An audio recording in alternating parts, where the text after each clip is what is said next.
Dinagsa ng ilang healthcare professionals ang taunang job fair ng Department of Health. Ayon kay DOH Assistant Secretary Albert Domingo, malaking bagay na madagdagan ang healthcare workforce sa bansa sa paghatid ng dekalidad na serbisyong medikal. Yan ang ulat ni Bien Manalo.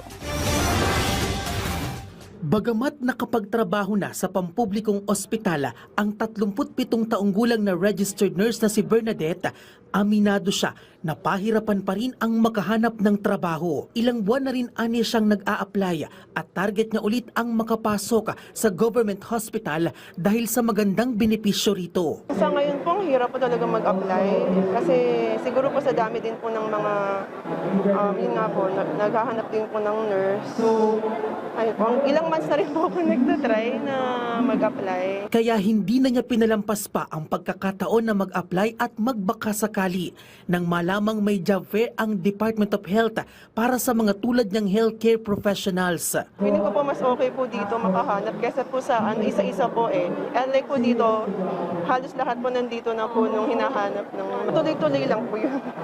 Yung kasi lalo po sa panahon ngayon, marami pong mga unemployed na mga tao.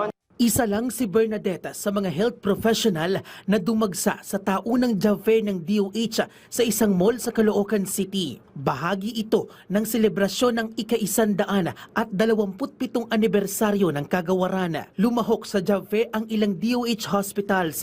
Alok ang halos 2,000 trabaho. Ilan sa mga trabahong binuksan ay doktora, occupational therapist, speech therapist, nurses, dentist, medical technologist, respiratory therapist, physical therapist at administrative assistants.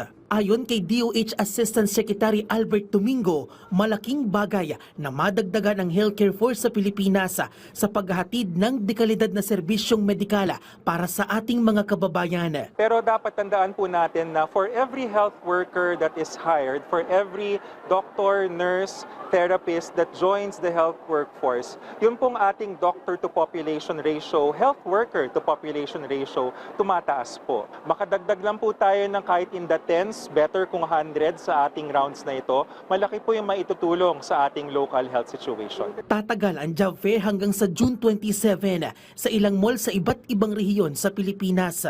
May payo naman ang hiring personnel para sa mga aplikante. Dress well, doon kasi magsisimula ang ating interpretation sa mga applicants natin. And syempre be confident naman kasi wala naman nakakaalam ng inyong application and wala rin naman nakakaalam ng inyong backstory, so kailangan maging confident kayo. Bisitahin ang official website at social media page ng DOH para sa job vacancies at iba pang karagdagang impormasyon. Bien Manalo para sa Pambansang TV sa Bagong Pilipinas.